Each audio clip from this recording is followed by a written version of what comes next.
Look, I need to get something off my chest. I watched Walking Dead about 6 months ago, and I watched it quite quick. Like, I watched it in like 3 months or like 4 or 5 months. I'm not sure, but I watched the series, and like, who else could be your favorite character except Negan? And it's so weird, like, especially after the 8th season, like, this guy's been portrayed as like the devil. But this guy's good. This is actually the good guy. Negan is the good guy in the whole The Walking Dead series. Like, look, they try to portray him as bad because he killed Glenn and Abraham in front of their eyes with a baseball bat wrapped with some wire. Like, with some, what's called, like, that's right here as well. I'm at the airport, so they have the same type of wire on top of their fences. I forgot what it's, web wire, bab wire, wrap wire. I forgot what it's called, but like, just because he beat them with that and killed them, he's the bad guy. They killed like 40 people in their sleep of Negan. They, like, Rick's crew killed 40 people or more while they were sleeping, and they didn't do anything to him. Anything. They didn't do anything. And they died. Literally, most of them died in their sleep. So make that make sense. You kill those people, then you lose 2 of your guys as a punishment and as a showcase of power, because that's what it is. He tried to showcase how powerful he is and try to traumatize them just so they listen to him, so this doesn't happen again with the most. Like, it's also important, he did that with the people that they love the most, and especially some of the characters love the most. And that's really smart. Like, that's how a leader should be. He should do effective punishment. And that's what he did. He did some effective punishment so they wouldn't mess around anymore. Now, they were mad. Rick's crew was mad.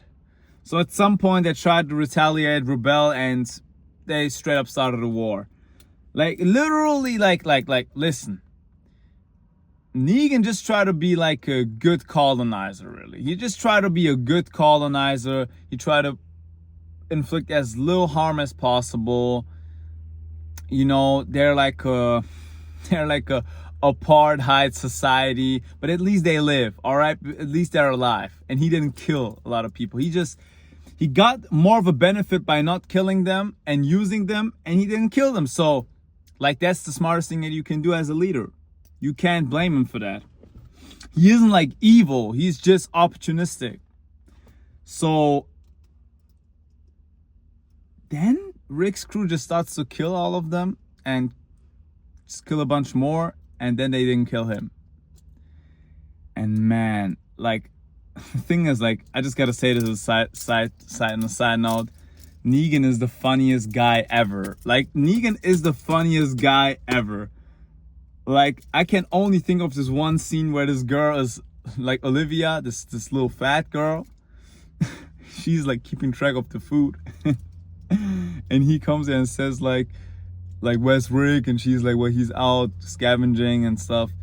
And she's like, yeah, we're running really low, you know. He might be out for a longer while and stuff.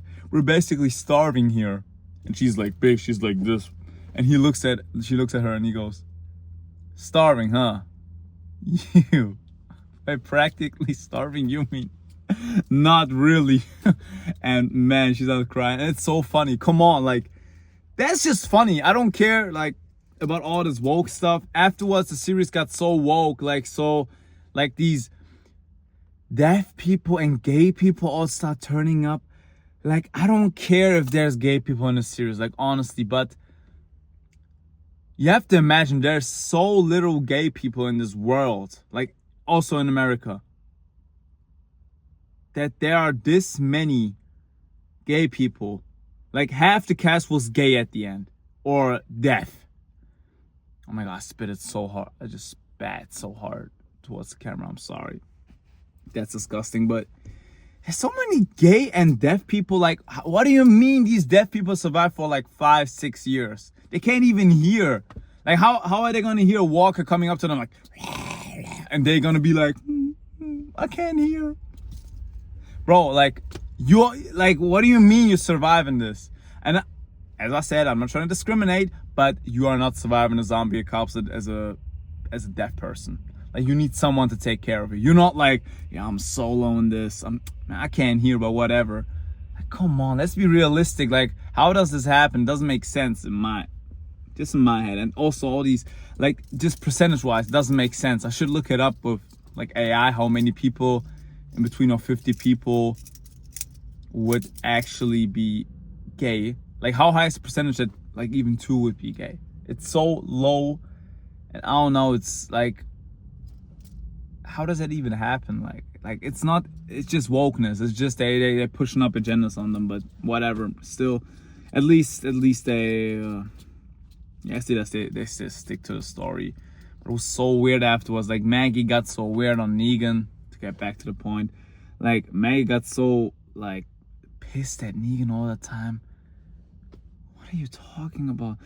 You killed Glenn. You killed my love of my life. You killed the father of my child. Boo-hoo. Boo-hoo. Like, grow up. Grow up. How about that? You killed a bunch of people of him. So what? Like, are you like, he's not judging you for it. Why are you judging him? He didn't know that you were like together. Oh no, he actually did, I think, because Glenn made it known. I don't know, man. But yeah, Negan was Negan was the funniest, badass, cool, swaggy character in the whole series. Like, he had everything. This guy was it. And he came around like this, like, man, came around like this. He had like his bat and he was like this. Ha, diggity dog. This place is magnificent. Like, this guy's just cool. Like, this guy comes out the van. Like, tell me someone who had a better introduction in the whole series, like coming out like this. And then he turns up. Pissing our pants yet? Oh boy, I think we're getting close. Like, come on. This guy's just like, he has a leather jacket. He has the most evil smile. He has a baseball bat wrapped in this like wire type of thing. And he just like goes around and conquers the whole zombie wars. Like, it's cool. I might need to watch the Walking Dead City, where Negan shows up as well. I actually need to watch everything where Negan shows up. Like, just because Negan is cool. I didn't even want to watch the series anymore after season 8 because Rick died, so died. There's nothing cool in it anymore. Rick's the cool guy. Everybody just turned out to be fucking weak and boring. Carl literally got himself bit to save someone. What? Like, Carol was cool, but then she turned up to be like some emotional softie who like gets everybody in danger. Maggie's just a crybaby. Daryl became a pussy. Negan is the only guy who stayed real. Like, Negan is the only real Negan. You understand what I'm trying to say? Like, Negan is the only real Negan. He's the only one who stayed real. Like, he stood on business all the time. He changed. You know, he became a family man. He got a wife at the end. But still, like, he stood on business. He's like, he doesn't look like he changed. I wish he comes back, though. I wish he comes back. That will be really cool. My hey, I don't even know what to say else. Like, it's just some cool stuff, man. But what else is there to say about the series? You know, really got like the thing that really stick with me since the series, and it's basically with the series when I realized this. I'm probably the only guy who realizes stuff like that while watching the series. You gotta be a savage, ruthless, bad guy who only thinks about himself and his people, let's say. and who's as savage and ruthless towards other people, like just like has no empathy. Because that's how you gotta be. That's what the moment where like the two ideologies in season 2 with Shane and Rick clashed into each other, and Rick realized, well, yeah, he realized even though he killed Shane, he realized that he needed to kill Shane, and then he needed to become like the way that he is, meaning a real badass, like really like just being ruthless and savage and not trusting anybody. And that's how you gotta be in real life as well. Those are the people who win in life. It's the people who are ruthless. Like the internet, the self-improvement, the red pill always try to tell us, well, yeah, you can be a good guy. You can be with your friends and be nice to everyone and still be a hustler, and like just there's enough of the cake for everybody. Guess what? There isn't. Guess what? The cake isn't even enough for 20% of y'all. Like the part that you want is like 5% of the whole cake. And you gotta take away the cake from someone else. That's reality. Like you gotta be ruthless. If you know, you gotta be smart in this. Like, let's say you are some kind of big, especially in America, in like some big college, and you're in law school. So I don't know if Howard, like Howard, like the school Howard. And I'm struggling with English. I gotta learn. I gotta go to the US. I would love to go to the US, but let's say you go to a big law school and it's the biggest in your country, and you are like there's 100 different people in your law school, like in the whole grade, and now like it matters how high you rate. If you rate the highest, like if you're number 1 student in the whole class, which I know some countries don't have, like I believe Germany doesn't even have that. Like we don't have a system of like numbers, but other countries do. They have like a number first, number 2, number 4, like whatever. And if you want to score number 1 and somebody asks, yo, can you help me with this homework? Oh, you don't have homework, but can you help me study? Like, can you give me some advice and stuff? You better not give him advice, or you better give him some advice, but that's something that's not helpful, or lie to him or something, because it matters now. It matters. Like you help him, let's say he becomes better than you just because you helped him with this one thing. And then you don't get the position that you wanted. Maybe you don't even get a job. You ready to risk that just to be a good guy? Or you don't help him, he gets way lower in the rating, you become higher, and you get the job. Or maybe you even get a better job than you expected you would. That's the thing, like you gotta work in both ways. Because we always told like you just try to strive for more, like grab upwards and just climb up. But you also gotta kick down a little bit and kick down the other guys who are trying to climb up. Because there's more to get for you then. That's just how it works. That's just how it works. There's not enough for everybody. We got this Marxist ideology pushed upon us, like this leftist Marxist ideology. Well, yeah, there's enough for everybody. Guess what? There isn't. There is not enough. And if we have this ideology that we should all just share and be great and just love each other, well, I'm not against loving each other.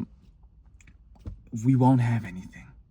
Like if we think like that, we won't have anything. We will lose everything. People won't strive anymore. We won't get anything. The industry will collapse in every type of realm. Like it will just go down. Like we need to be competitive, to be innovative, to modernize, to be better. And that's what I learned through the series, because like I don't believe there's any series that shows it any better.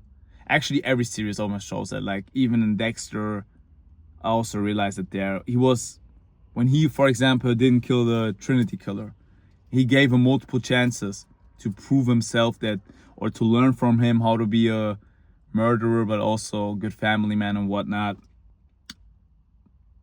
But it ended up in his wife being dead. Oops.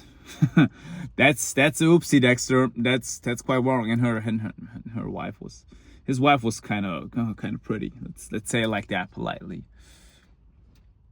And she was really feminine, bro. Like, on a side note, Rita is like probably the most feminine woman on the whole earth. Like, especially in season 1 and season 2. I need a wife like that. If my wife sees this, be like this. I don't have a wife. To get back to topic, you can see it in The Walking Dead as well. They are first like all tolerant and yeah, guys, we can't kill him. We can't kill this. We can't do that. And it's just more issues piling up. And then they decide to boss up because Rick realized it with Shane. Because he saw, like, if I don't kill this dude now, he's going to kill me. And he outsmarted him, which was insane how he outsmarted him. Like, it was insane. And then he just killed him. And that was crazy.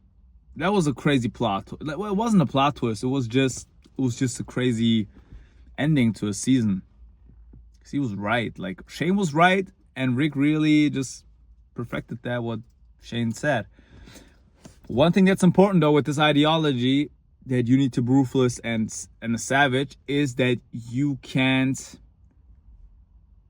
do it because you enjoy it. Because if you do it like that, if you enjoy being actually ruthless and stuff, you turn into a demon. You don't know if it's actually beneficial or not. You just start doing it because it's fun, which a lot of characters in The Walking Dead did as well. We had a lot of people who were savages, but some of them were rational, like Rick, like Negan, and some of them were just straight up crashing out, like the governor or others. Like, they weren't thinking about if it's actually making sense. They were really radical and real savages, but they ended up just destroying stuff for no reason and actually getting themselves killed. So you always got to be reflective of this stuff. You can never be a straight up savage. And I must be the only guy who takes life lessons from The Walking Dead. Am I the only guy who thinks about this stuff when he watches a series? Like, just tell me, please. Because I might be. Because I have nobody coming up to me like, man, you know what? The Walking Dead just teach me that you have to be actually, like, ruthless and a savage in life. Like, it's so based. Like, nobody came up like that to me, but I'm talking about that stuff, so. And it's true. It's just true, man. It's just true. Like, I can give you 20,000 more examples in the real world where it happens in history and today, where it's happening today. Today. It's happening today. These streets are built on blood. Well, actually, Germany. Yeah, Germany's still like that. Germany's still a ruthless country, but America's streets are built on blood and bones and skulls and oil and whatnot. Like, don't you get it? The most ruthless and savage countries are the richest people. Like, why do you think America is the richest country, but also is involved in the most wars? Like, in the most military conflicts. Why do you think? Like, that's not a coincidence. That's not a coincidence. Come on. Like, there's not even a conspiracy. I'm not trying to, like, just look it up. Just see for yourself why they are doing it, what they are getting from it. Because you don't get, they also have a good economy, I gotta say. But that plays a big part in it. But yeah, that's really everything about The Walking Dead and what I learned from it. And Negan is just a good guy. I love Negan. I try to be like Negan. Negan is also, like, they portrayed Negan so good. Like, they try to portray him as the worst guy in this whole world. Like, they had them all dressing in black. They had them have, like, a sign in between them, like this whistle sign that they had. They were like,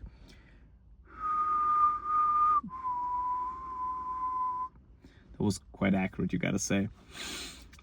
And they had, like, everything. They try to portray him almost like Hitler, if you think about it, because they were all in black. They had motorcycles. I guess it has nothing to do with Hitler really, but they also were they had a sign in between them. Like, I am Hitler. I mean, I am... Oh man, I'm not gonna cut this out. But they said, I am Negan. Reminds you of anything? When Germans or when like military officers would greet each other, they would say, Heil Hitler. And they say, I am Negan. So they really try to put, like, they try to make Negan like Hitler, really, like in the whole series. And that's a theme that you see a lot in series. Like, if you're trying to portray someone as bad as possible, they always try to make him like Hitler or some other bad guy in the past history. Generally, every movie, every series, like, has almost always plots in it from like something that already happened or something that was already written. It's just rewritten. Like, you don't know the amount of times that Shakespeare's